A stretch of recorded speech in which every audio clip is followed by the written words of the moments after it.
Hello, hello, hello! I'm back playing another game from Steam, and this time it's Where Birds Go to Sleep. Now, I'll say right out of the gate that it looks like one of those abstract games I love for their display of artistic vision, but that I can't adequately describe, so I'll just read the summary. Slip into the subconscious of Cormo, a criminal sent on a mission to chart new lands shrouded in a mind-altering fog. Never directly assuming control, you will mold him through every sentence you put in his mind, but you might not like what he becomes.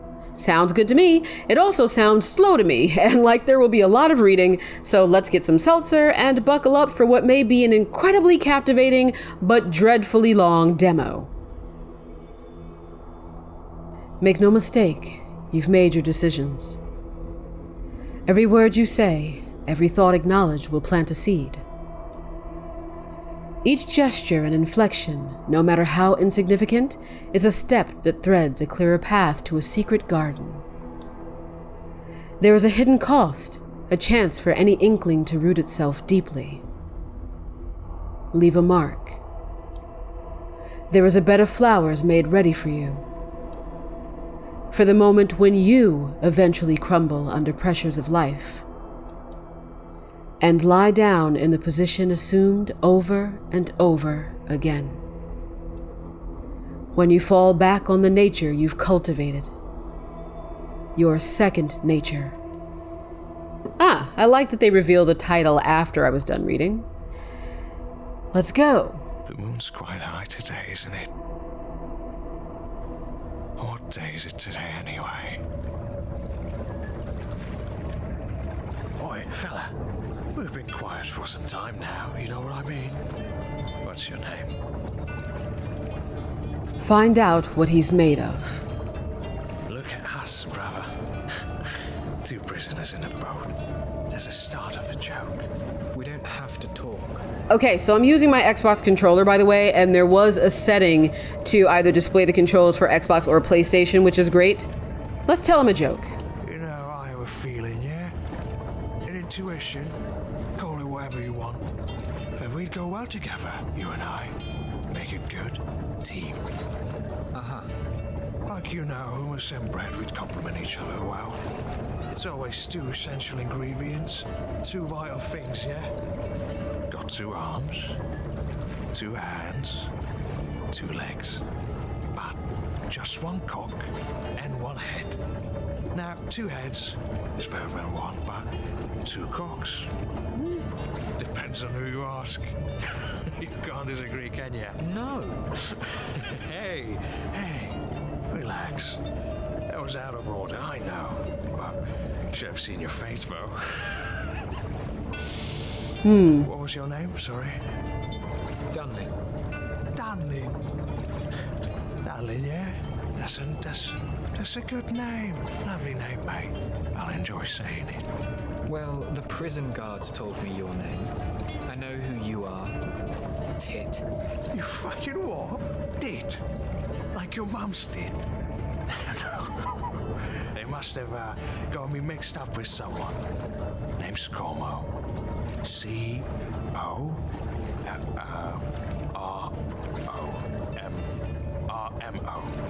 Yeah? Let's not get too familiar.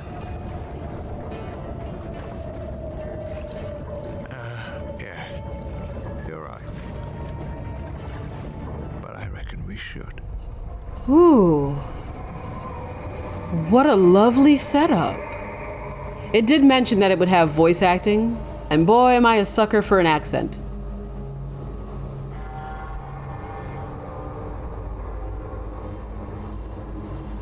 A week has passed since your arrival at the prison colony. The camp has been abandoned. There's no one here, not a single soul. Dunlin spends his days looking out at the sea, awaiting the rescue party. Back home, your sister is ill. The cure is meant to be on this island. Find the missing people. Save your sister. All right, that's my quest. A new thought entered your mind. Okay, so let me hit this to see what that's about. Brush hook, Shireen's locket, Mare idol, jestful transmutation. I'm afraid to click anything and have him do something to Dunlin I don't want. I want him to befriend Dunlin. Well, let's talk about the locket. Is Shireen his sister? Maybe. Shireen's locket, a memento to look at before going to sleep. A brass locket painted silver a long time ago. It houses a treasure, a prized possession, a dream. Cormo commissioned a portrait of his sister Shireen be made on her 16th birthday. As per tradition in the circles of all properly borns of the benefactory. But Shireen is not born properly, and neither is Cormo. They rarely met, but he wanted only the very best for her, the things he never had. Dreams and wishes fulfilled, always ready to be experienced vicariously in this locket, in her face. Look her well and long in the eyes before you sleep. It always helps you dream well. Okay. Oh, okay, so I don't have to just choose one. Fine. Brush hook. A primitive, versatile tool that combines the handle of an axe with the blade of a machete. Its brutish, top-heavy momentum amplifies any swing tenfold. Even the lightest swing is sure to cut through a branch as wide as a thigh bone. Any material ensnared on the inside of the thick, sickle blade will glide smoothly to the middle of the crescent, where it will give in to the forces that be. This is a forestry tool, used for cutting wood. I have a feeling I might want to use it for something else. I am a criminal, by the by, though I don't know what crime I committed, or if it was really a crime at all, because so far this sounds like it's the kind of world where things are done a certain way, and if you don't do things properly, well, you'll be treated like bloody murder. Mere idol. What a striking idol. Body of a beautiful woman, broken away from the mast of your boat. This being is a symbol of the mirror, a perfect being connecting the human with the sea above and below. Now the idol is ruined, forever worthless without its other half. The water reflects all. Every creature and thing on land or sky have their counterpart mirrored in the water. Another you. Another statue. We can only be complete when we meet in the sea. Yeah, I mean, I'm into this already because, again, I like atmosphere. I don't mind things where I have to read, I like things that are set up where there's a lot of imagery rather than you walking around in a 3D space. That thing you said to Dunlin? Hilarious. How can he ever recover? He should loosen up, the self-important Dunslin. It's just banter. A joke knocks on your mind, uninvited, but unlike a dream, it has to be willed into existence. By you. The most pathetic djinn or Nias descended at sunset, to play mischievous tricks and suck on a child's thumb to sustain himself. Weird. Okay. Interesting. So how do I get out of that? Just hit that button again? Ooh. That was a bit stuttery. All right, let's talk to Dunlin. There you are. Is this how you go around, trudging around in the mud? What? What do you mean? You're not really dressed for the occasion, are you? What does he know about style? Look who's stalking. First of all, you look like a freshly unearthed potato. All brown and drab with a bald head of yours. Yes. My garments are fit for purpose, though. Yeah, whatever you say, my friend. Let's keep talking. I like him. Ask about his occupation. So, Dunlin, I never asked you. What was your job before becoming a professional bellend? I'll have you know I worked close to the Myra on the higher Oh, levels of the Myra. sanatorium. Not mirror. Okay.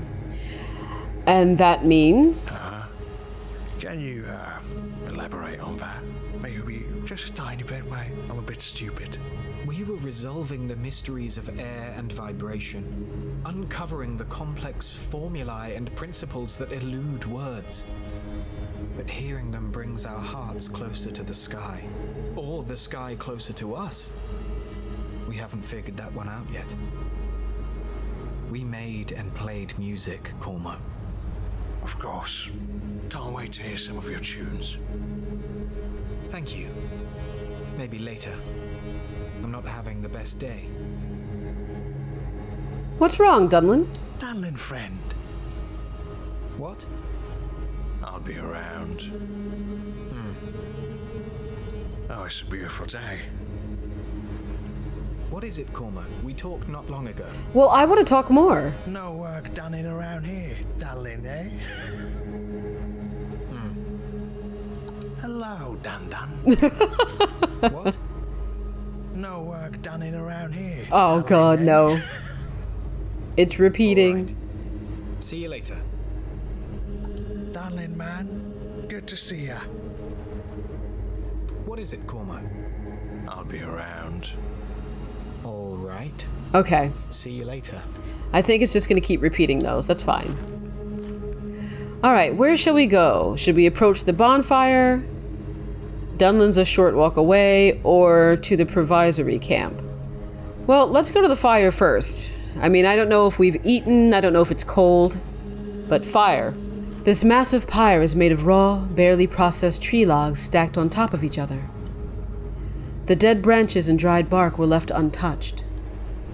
It is a rough and instinctual monument erected for a singular purpose. For what purpose? Anybody's guess. What do you think? A religious structure, a proclamation of presence. I kind of like the way that sounds. Who doesn't want to erect the most poignant of structures, to leave a mark on this world, however unsightly or unpleasant? There are chairs around the pyre. Why? No, both prisoners and guards reveled and shared in their misfortune. It mattered little. All of them were swept away to this island like rubbish, and the salt-cured fish didn't taste any better for the guards or prisoners. In the last of daylight, they were like brothers, arm in arm, drunk of diluted wine made of bread and lemons, sharing made-up stories of lives they haven't lived. Come morning, they were properly borns and knots, the way it's meant to be. The gleams and twinkles of broken glass perforate through the sand. The smell of alcohol has dissipated long ago. Alcoholic beverages are forbidden by the benefactory and should not be supplied. So what gives? Being an explorer is a miserable job. And so, as if by accident or mercy, a barrel or two find their way onto the supply boats, along with fruit that no one eats, but is instead used in wine brewing. You would know. Oh, is he a bootlegger? Is that his crime? The huge pyre was never lit. This is a signal fire. For when things go south, it's to be set alight, the smoke reaching into the higher stratosphere, letting all and sundry know what is happening here. This raging fire would touch the clouds, bold and ferocious, polluting the night sky with hues of warmth. It would be seen from across the horizon, an unmistakable clue. Okay, so why wasn't it used? Don't even think about it. There was a reason it wasn't used by anyone in the prison colony, however much they needed help from the city of Ugarit. This signal fire is not here for you. It's a warning. Alright, I don't know if Ugarit is how that should be pronounced, but that's how I'm going to pronounce it. Oh, it's funny too, because I'm just now noticing. Can I get a... Yeah, I can get my cursor here. I'm here, and Dunlin's there. Alright, and then the pyre was here. Okay, fine. I like that I can navigate this with my controller, and that it switches back and forth, like, seamlessly. Going like this if I want you to see the cursor, and then going like this if I want to go back to navigating that way. Alright, so what do I want to do? Let's see what he notices. Notice.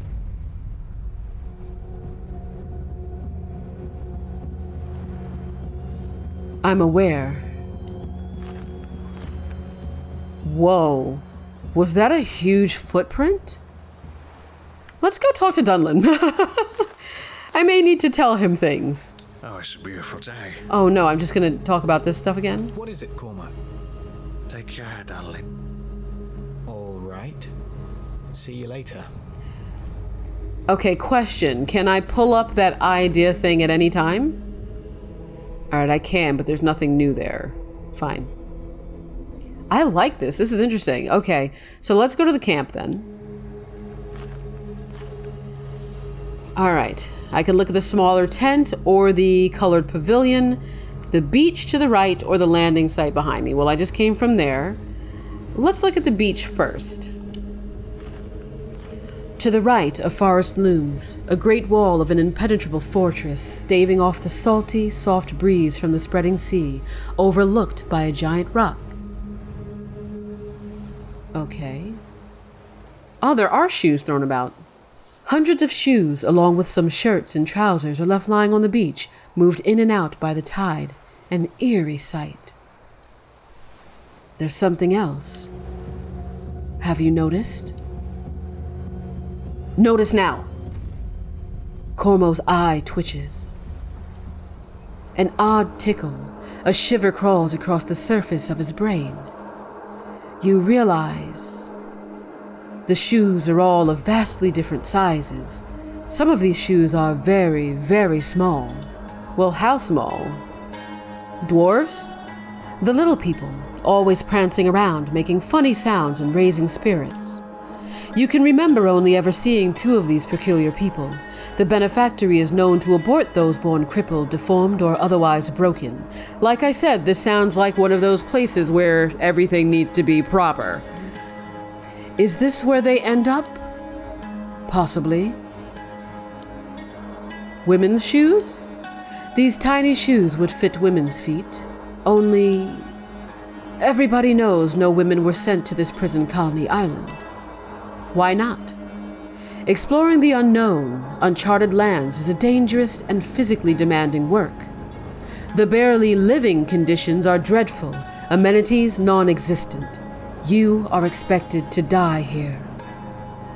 Some lives are more disposable than others. Can that be the reason? This is interesting because it's like, am I having a conversation with him? Or is he having a conversation with himself, you know? There's a darker reason or an even darker reason. See, like, I don't want to say this first one because properly borns obviously wouldn't care. But let's go for the midway darker reason, not the even darker reason. The fairer sex, females, are the evolution of the human race. Males are struggling to contain their bestial tendencies, and so they are contained in prisons instead. The Myra, our godly mothers, are women all, with wombs and breasts. Where is the Myra man?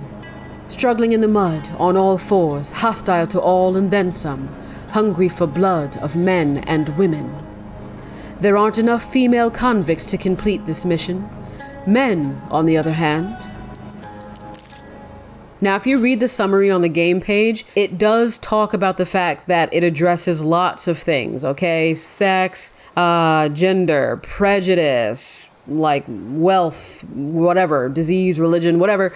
Anything that you can think of, this is meant to be an exploration of that, both externally and in terms of introspection between you and the character. So you guys can make of whatever I'm reading whatever you will.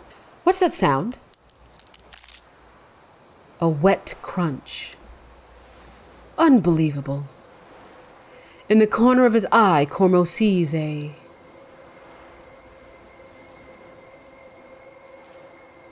hermit crab the size of a fist crawls out from a tiny leather boot, only to slide into another, slightly larger boot.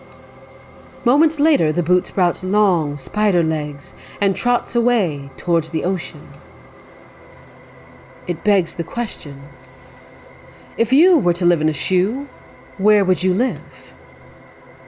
Why, the heel, naturally. Right by the entrance, with a lot of fresh air and access to daylight. The sole is the thickest here, providing ample protection from the outside. You could hide here very well. A fascinating topic. Think of it next time you find some shoes around the camp. All right. What else? Let's look at the far rock. The boulder, a 4-minute walk's distance, forms a natural pier, a lookout at the sea. Would be a nice place to think things over one day. But today is not that day. All right. I don't want to go to the forest yet. Let's go back to the camp and see what else there is. Let's look at the tent. There is a pair of putrid shoes on the floor, placed neatly under a made bed. A single bed, unusual given the circumstances.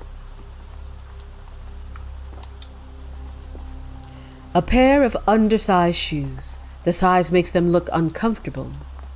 If you were to live in a shoe like this, where would you live? I would still say the heel. Let's see if it repeats. Well, no, let's see what it says if I say the front this time. Cormo puts his hand into the shoe, searching. Finding nothing. Shouldn't have bothered. The heel? Cormo presses his finger against the heel. It moves ever so slightly. Lifting the shoe, the threads fixing the sole to the heel section are loose, with something filling the space in between. There's a piece of paper folded over 10 times. To Mina, my best friend. You opened this letter, and to means the moon has beturnt, and an off year sins has passed. To this day, I'm 8 years old.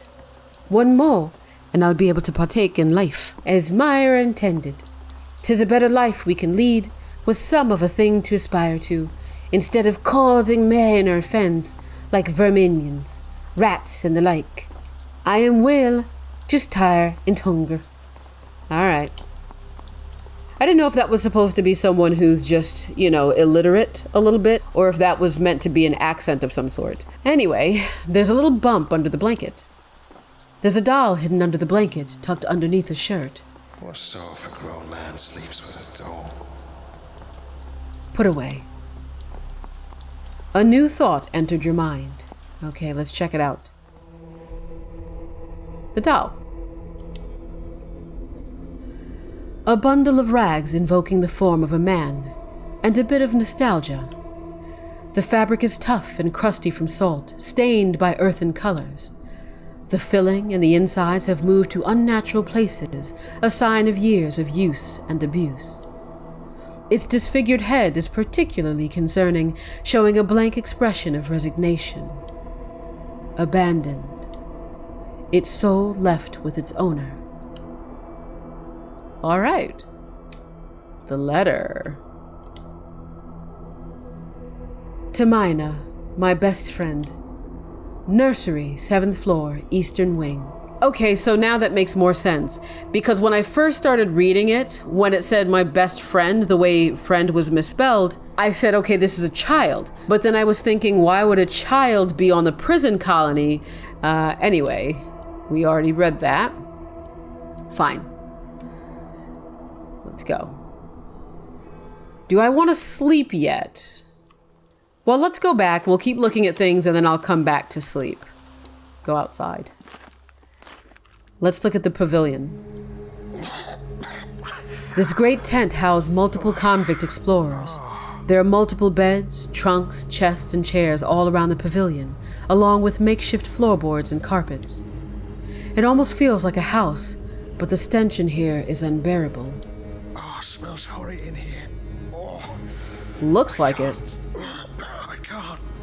All right, get out. Get out, get out, get out. It's fine. All right, let's go back here, and then we'll have a rest. What do I want to dream of? Pleasant things? The shoes were so small. I'm curious about the small shoes, especially because there's a letter there that sounds like it was a child's letter. Let's think about that.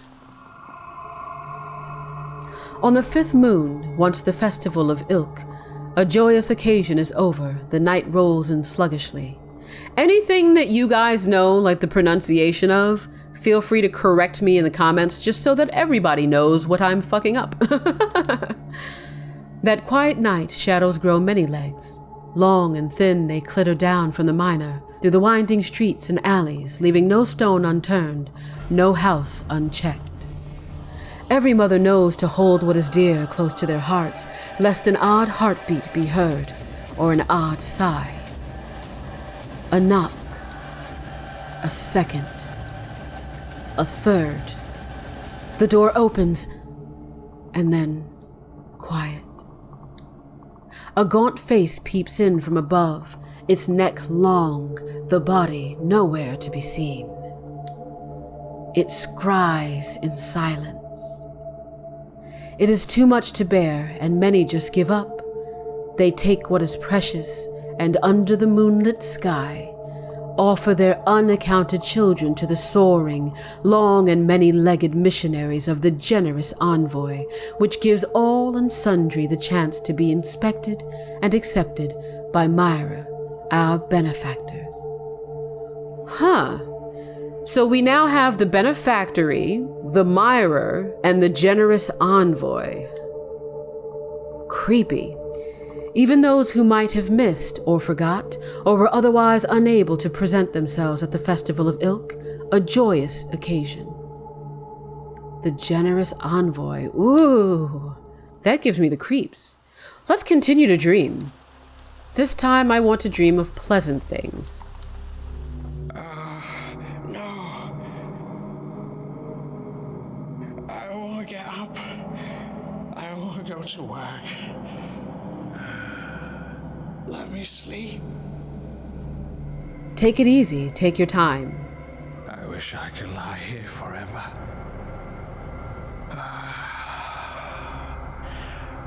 Right here if I have to. And then? That's good enough. Just being cozy while I'm thinking of all the hard work I'm avoiding. What would you prefer? Doing things on my terms. No one to boss me around. No pressure. Did he choose this? You chose this. For the money. But the money's not here. It's difficult to find reason to get up today when my pay is a moon away. And what a pitiful sum it is. If I couldn't smuggle the rare goods, this miserable torture wouldn't be worth it. So is that why he's on the ship? That he's not actually a prisoner, but he was smuggling things back and forth? Interesting. Smuggling? What? Depends on what's in demand. It's always stuff you can't get in Ugarit. Pagan jewelry, trinkets, ornate pens, ornate penises made of antler bones for the ladies. Right now, aphrodisiacs. Why not? It's all hush-hush under higher society, but all women need some fun too. I'm all about more opportunities for women. It will be 100-fold return. That's the price of my trust. But that's still moons away. Where's the ship headed? To Vanator, of all places. Great place, if you can stand the cold. I can't. It's not that cold, but it can snow. I just can't wait for those cold mornings. They have no birds this time of year. Mental. The birds all left south and then east. They've got more sense than the people. Anything else about this place? The sea is a ghost town. Everyone's holed up inside, waiting for the birds to return. Until then, all they do is burn giant wicker bird effigies throughout the sea. They've had a bad case of locusts this year. And apparently they're starving. We're bringing the fuckers grain. Grain they gave us last year. And it's me who will have to unload the cargo again. How can that even happen? Heavens forbid someone would go out and do some fucking work in that place. Superstitious bunch. Interesting. I kind of want to keep dreaming because I'm learning a lot about him. Now we're going to dream of the colonists. Did you always speak this tongue? Who has given it to you? Who has imposed it on you early in your childhood? It was not your ancestors, and certainly not your families.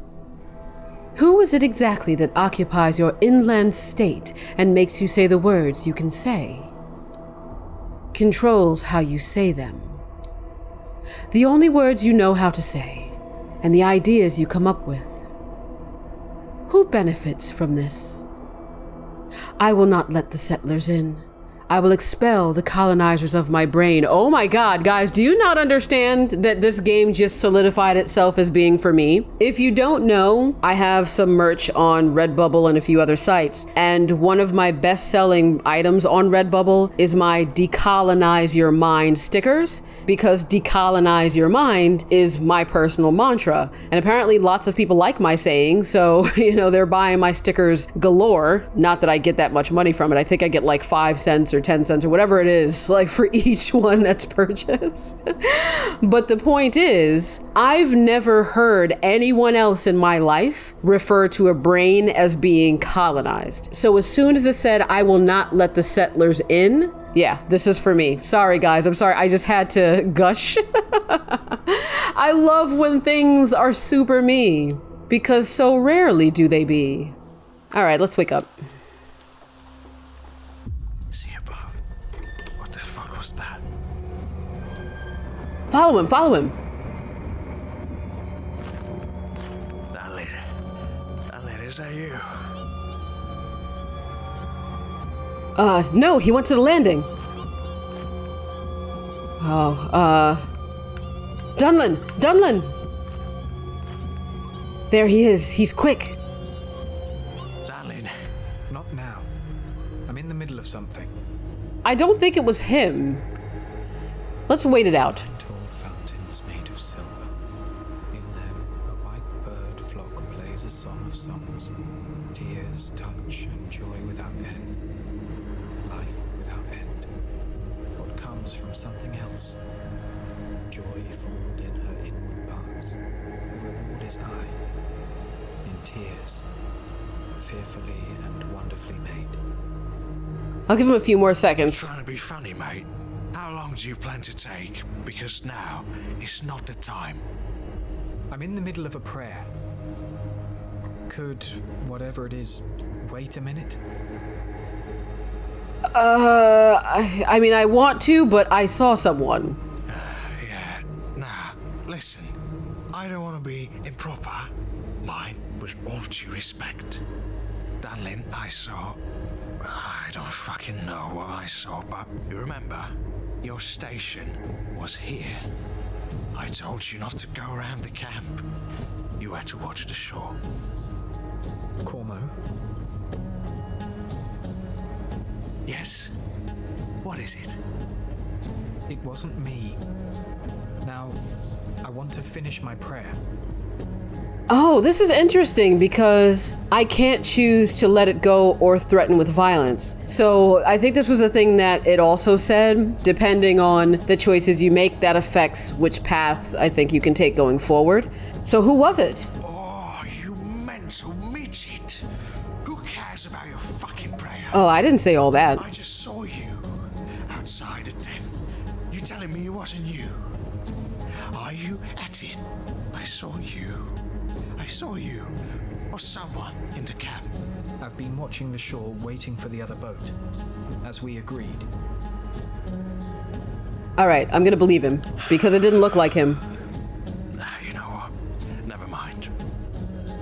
What have you seen while I was gone? Nothing. Not even a single bird in sight. Just the water. The light refracts off its surface. The waves breaking the shapes of a large fish. A woman. A spider. This doesn't make any sense.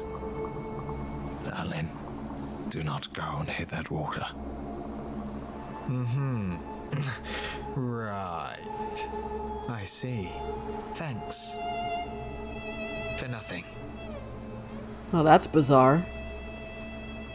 This whole thing is bizarre and I love it.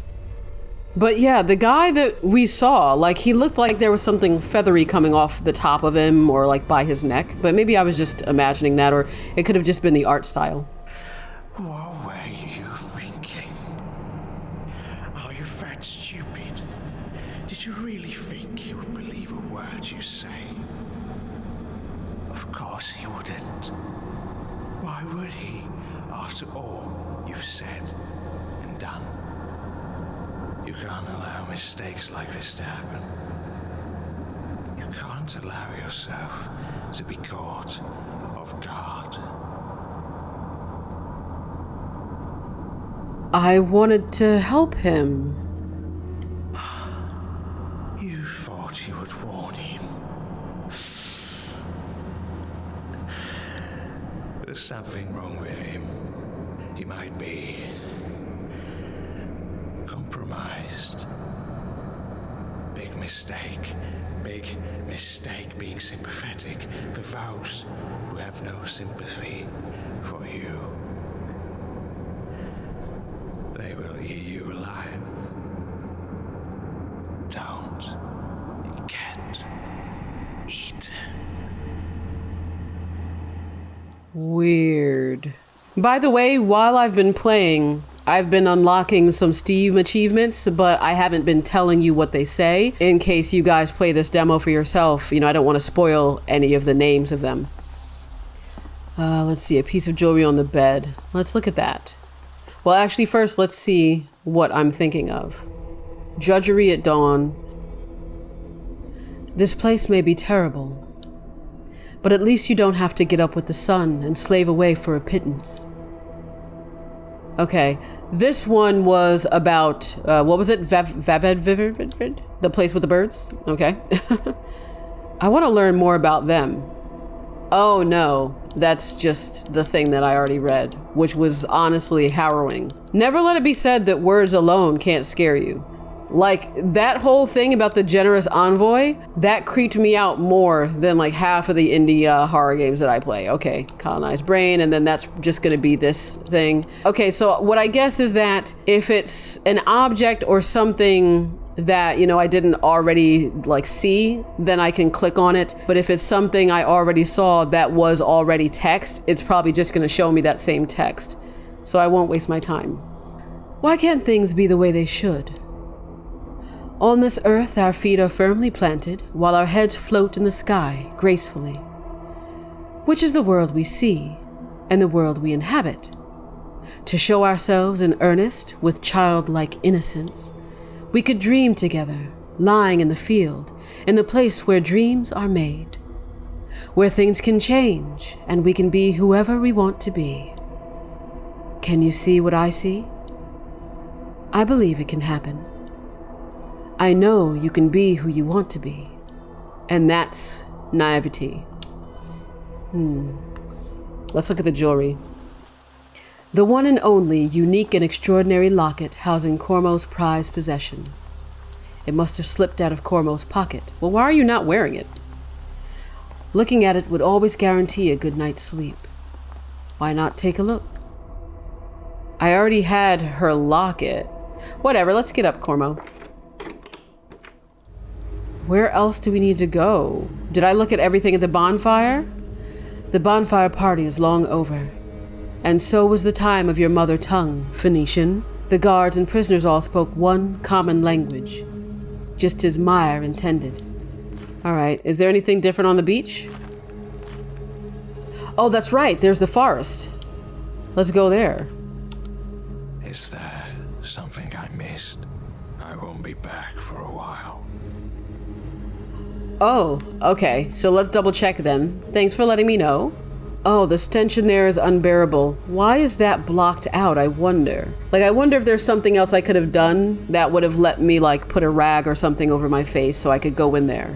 Let's just go. And you know what? We'll see. I'm gonna call it. The pacing of this demo would be fantastic if it ends with the forest. If it keeps going, then I'm going to say it's dragging on a bit. Not that I'm not enjoying every second of this, I am, but you know how I am about demos. Come on, devs. Come on, you've been so good so far. Tell me you know to end it here. Tell me. I've made my decisions. Those are the paths? That's cool. Schizotomy. The skull barrier has been removed, and your brain pulsates to the outside world. It sends and receives frequencies of the most bizarre type. For the first time, you can feel the sun and its warmth on your gray matter. The tickle of the salty wind as it flows in the fissure between your hemispheres. Thank you for playing. I knew it! Anyway, thank you for making this. Please consider filling out the feedback form to let us know your thoughts. I'm actually probably just gonna post this on Twitter, so you will hear my thoughts. And kindly wishlist the final game if you haven't already. So that was Where Birds Go to Sleep. I know that I'm being very loud, sorry. But I know that I have quite a few biases, right? Number one, I'm a writer, and I'm a writer who has a bias towards evocative, old world language, I guess you could put it. You know, I grew up reading and being exposed to a lot of British media, a lot of like Old English, a lot of that kind of stuff. And so that kind of language and that kind of feel is as second nature to me as me just picking up fucking Twilight or something and reading that. So I have a special place in my heart for things that have this richness to the words. And because I love story-driven games where there's intrigue, where there's, you know, true character studies and character developments, plus liking things where I get to choose my own path, plus liking things that, you know, are a little bit dark. Because I love all of those things, I fucking knew this was going to be my kind of thing. I think they're doing everything right so far. I do feel like Cormo sometimes sounds a little bit tired in a way that in any other setting, I would say sounds like the voice actor is just not delivering. But in this instance, this seems like somebody who is supposed to be exhausted with everything happening around them. And so I feel like not everything is going to come out as loudly as it should. Not everything is going to be enunciated as strongly as it should, even independent of the accent. All of this is lovely. Can't say enough good things about it. Again, that was Where Birds Go to Sleep. Please go ahead and wishlist it. Make the devs happy. And if you want to make me happy, well, you know what I'm going to say. Go ahead and subscribe to my channel. Support me on Patreon at the $1 tier or higher. And I'll be back very soon with another game from Steam.